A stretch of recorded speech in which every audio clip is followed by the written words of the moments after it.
हे महादेव जी, अब आप मेरी यह विनती ही सुनिए कि यदि आपका मेरे ऊपर स्नेह है तो जाकर पार्वती के साथ विवाह कर लीजिए। यह मुझको मांगने से दीजिए सिया राम। तब महादेव जी ने कहा, हे नाथ, यद्यपि यह उचित नहीं है, तदपि आपकी आज्ञा मेटी नहीं जाती। आपकी आज्ञा को सिरोधार कर पालन करें। हे नाथ, हमारा यही परम धर्म है सिया राम, क्योंकि माता पिता गुरु और स्वामी की बात बिना विचारे ही हितकारी एवं मंगल प्रद समझकर करनी चाहिए। आप सब प्रकार से मेरा हित करने वाले हैं, इस कारण हे स्वामी आपकी आज्ञा सिरोधर है सिया राम। तब महादेव जी के धर्मयुक्त वचन सुनकर श्री रामचंद्र जी अत्यंत संतुष्ट हुए। पश्चात बोले, हे शंकर, तुम्हारा प्रण रह गया, अतः जो मैंने कहा है उसको हृदय में रखिएगा सिया राम। ऐसा कह श्री रामचंद्र जी अंतर ध्यान हो गए और महादेव जी ने उसी मनोहर मूर्ति को अपने हृदय में धारण कर लिया। उसी समय सप्तऋषि श्री महादेव जी के पास आए और शिव जी ने उनसे इस प्रकार सुहावने शब्द कहे सिया राम। हे मुनियों, आप पार्वती जी के पास जाकर उनके प्रेम की परीक्षा लें और हिमावंतों को ऐसी प्रेरणा करें कि वे संदेह को त्याग कर अपनी पुत्री को घर ले जावें सिया राम। तब महादेव जी की ऐसी वाणी सुनकर सप्त ऋषिगण बहुत सुख मानकर हर्षित हो वहां चले जहां भवानी पार्वती जी विराजमान थी।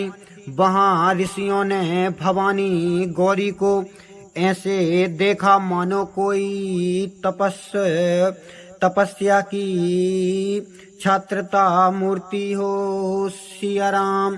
तब मुनियों ने कहा, हे पार्वती, सुनो, तुम किस कारण से यह महान तपस्या कर रही हो, किसकी आराधना करती हो और तुम क्या चाहती हो? हमसे सब भेद सत्य कहो। तब पार्वती जी ऋषियों की बात सुनकर गुड़ किंतु मनोहर वाणी में बोली सिया राम। मन का मर्म कहते हुए अत्यंत संकोच होता है। आप हमारी जड़ता को सुनकर हंसेंगे। यह मेरा मन ऐसा हट में पड़ रहा है कि शिक्षा की बात नहीं सुनता और जल पर भीत उठाना चाहता है सिया राम। नारद जी ने जो कुछ कहा उसको सत्य जानकर मैंने बिना पंख के ही उड़ना चाहती हूँ। हे मुनियों, मेरी अज्ञानता तो देखिए कि मैं अविकारी शंकर को पति बनाना चाहती हूँ सिया राम। श्री पार्वती जी का यह वचन सुनकर सप्तऋषि गण हंसे और बोले कि तुम्हारा शरीर पहाड़ से उत्पन्न हुआ है, कहो तो भला श्री नारद जी का उपदेश सुनकर किसका घर बसा है सिया राम। नारद जी ने दक्ष प्रजापति के पुत्रों को उपदेश दिया तो उन्होंने आकर फिर घर का दर्शन नहीं किया। फिर चित्त केतु के घर को भी उन्होंने ही नष्ट किया और यही हाल हिरण्यकश्यपु का किया सिया राम। जो स्त्री पुरुष नारद जी की शिक्षा सुनेंगे वे अवश्य घर छोड़कर भिखारी बन जाएंगे। देखने में शरीर में सज्जन हैं किंतु उनका मन कपटी है। सबको अपने ही समान भिखारी कर देना चाहते हैं सिया राम।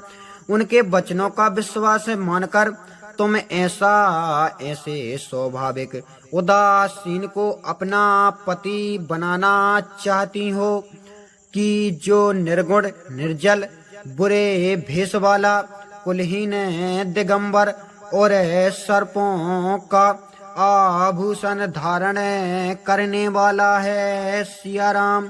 कहो तो सही ऐसा वर पाने से क्या सुख होगा। ठग के बहकावे में आकर भले भूली हुई हो। पंच कहते हैं कि शिव जी ने सती को ब्याह था किंतु उस पर कैसा झूठा सच्चा अपवाद लगाकर दक्ष के यज्ञ में भेजकर मरवा दिया सिया राम। अब सुख पूर्वक सोते हैं, कोई चिंता नहीं है। भोजन के लिए संसार में भीख मांग लेते हैं। तब ऐसे अकेले स्वभाव से रहने वाले के ग्रह में क्या स्त्री ठहर सकती है सिया राम। तुम अब भी मेरा कहना मानो। हम तुम्हारे अच्छे वर का विचार किया है। वह वर अत्यंत सुंदर पवित्र सुख देने वाला और सुशील है, जिसके यश और लीला को वेद गाते हैं सिया राम। वे दोष रहित समस्त गुणों के समूह श्री लक्ष्मीपति बैकुंठ में वास करने वाले हैं। ऐसा वर लाकर तुम्हें मिलावेंगे। तब यह बात सुनकर पार्वती जी ने हंसकर कहा, सिया राम आप सत्य कहते हो कि पर्वत से उत्पन्न यह हमारा शरीर भले ही छूट जावे, परंतु इसका हट कैसे छूटे। देखिए सोना व सांड से उत्पन्न होता है और तपने पर भी अपने स्वभाव को नहीं छोड़ता सिया राम। चाहे मेरा घर उजड़ जावे किंतु मैं नारद जी की बात को कभी नहीं छोड़ूंगी, क्योंकि गुरु के वचन में जिसको विश्वास नहीं है उसको 100 पन्न में भी सुख और सिद्धि सुगम नहीं होती सिया राम। महादेव जी चाहे समस्त अवगुणों के घर और विष्णु भगवान चाहे समस्त गुणों के धाम ही क्यों ना हो, किंतु जिसका मन जिसमें रम गया है उसको उसी से काम है सिया राम। हे मुनियों, यदि तुम मुझे पहले ही मिले होते तो मैं तुम्हारी शिक्षा को सिरोधार करती, किंतु अब अपना जन्म मैंने तो शिव जी को हर दिया। अब फिर वर के गुण का विचार कौन करे सिया राम। यदि आप लोगों के मन में विशेष हट हो और बिना वर रक्षा कराए रहा ना जाता हो तो आप ऐसा को कियो की आलस्य नहीं है। संसार में अनेक वर हैं और कन्याएं हैं, परंतु मेरी तो करोड़ों जन्मों के लिए यह रगड़ है कि बारूंगी तो शिव जी को और नहीं तो कुंवारी ही रहूंगी। मैं नारद जी का उपदेश नहीं त्याग सकती, चाहे स्वयं शिव जी भी 100 बार कहें सिया राम। जगन माता ने कहा है मुनियों कि आपके पांव पड़ती हूँ, अब आप लोग अपने घर जाइए, बहुत देर हो गई। तब पार्वती का ऐसा प्रेम देखकर ज्ञानी मुनियों ने कहा, हे जगत की माता भवानी, आपकी जय हो जय हो जय हो सिया राम। हे देवी, आप माया रूप और श्री महादेव जी भगवान परमेश्वर रूप हैं। आप ही लोग संसार के माता पिता हैं। इस प्रकार पार्वती जी से कहकर और चरणों में मस्तक नवाकर मुनिजन प्रसन्नता पूर्वक चल दिए सिया राम। तब मुनियों ने जाकर गिरजा हिमाबंद को भेजा तो विनती करके पार्वती जी को घर ले आए। फिर सप्त ऋषियों ने श्री शिव जी के पास जाकर पार्वती जी की वह संपूर्ण कथा कह सुनाई सिया राम। ऐसा इसने सुनकर शिव जी मग्न हो गए और सप्त ऋषि गण हर्षित हो अपने स्थान को गए। तब सुजान शिव जी मन को स्थिर करके श्री रामचंद्र जी का ध्यान करने लगे सिया राम। उसी समय तराक नामक असुर उत्पन्न हुआ, जिससे अपनी भुजाओं के बल से और प्रताप तथा तेज से समस्त लोगों को जीत लिया, जिस कारण सब देवता सुख संपत्ति से रहित हो गए सिया राम। वह राक्षस अजर अमर था, किसी से जीता नहीं